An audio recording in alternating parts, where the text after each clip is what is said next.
Assalamu alaikum dear students, your science teacher here. I hope you all are fine and are taking precautionary measures regarding coronavirus responsibly. Students, we are done with chapter number 1. Now we will start next chapter, which is about microorganisms. Microorganisms are the small living things which cannot be seen from our naked eye. Micro means very small, organisms means living things.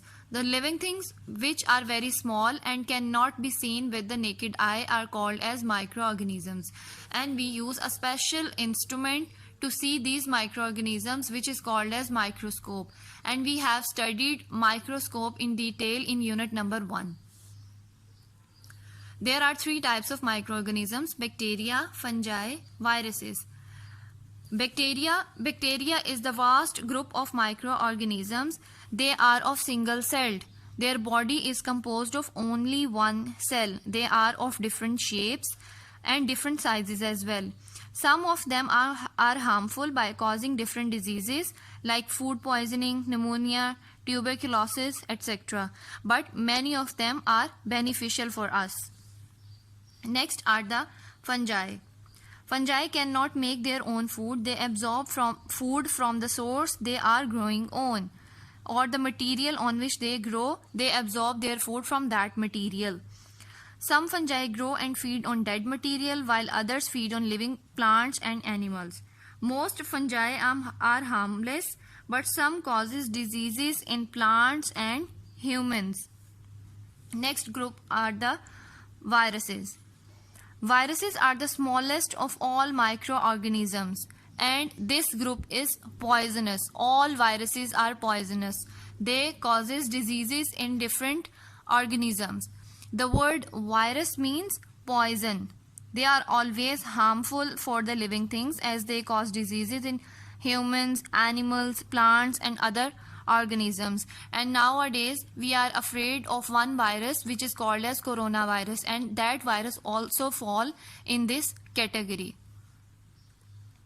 Now, advantages of microorganisms and disadvantages of microorganisms. As we have learned that some microorganisms are very much beneficial for human organisms like bacteria, but some cause different types of diseases like viruses. So let's discuss their advantages first. They are helpful in making food. Some microorganisms such as bacteria and yeast are used in manufacturing of different foods. For example, yeast help in making of bread and cheese, while bacteria help in yogurt making. In our daily life we make yogurt in our home. That yogurt is made up of bacteria, and the bread is made of the yeast and other materials, and yeast is also a microorganism. Number 2, help in digestion. So many bacteria live in the gut of human beings where they help in digestion. They are also helpful in making medicines, and they are fungi. Some fungi are used to obtain antibiotics. Antibiotics are the compounds that are used to kill and control the growth of bacteria which cause diseases in humans and animals. Microorganisms are also called as decomposers. They are simple organisms like bacteria and fungi. They break down the dead bodies into simple substances. These simple substances are mixed into the soil for the reuse by plants and other organisms. These microorganisms which break down the dead bodies by natural processes are called as decomposers. So the bacteria and the fungi which are helpful in decomposition of different substances, they are called as decomposers. Next are the disadvantages of microorganisms. Number 1, they cause diseases. Most of the microorganisms cause diseases in human beings and plants as well, like hepatitis, chicken pox, polio, influenza, measles, common cold, AIDS, and nowadays coronavirus. So they cause diseases. Next is the spoilage of food.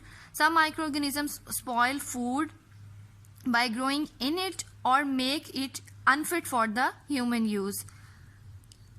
As we see in our daily life, the spoilage of bread, yeast and other microorganisms like fungi These are very much important for the spoilage of food. So we observe this phenomena in our daily life as well. Thank you.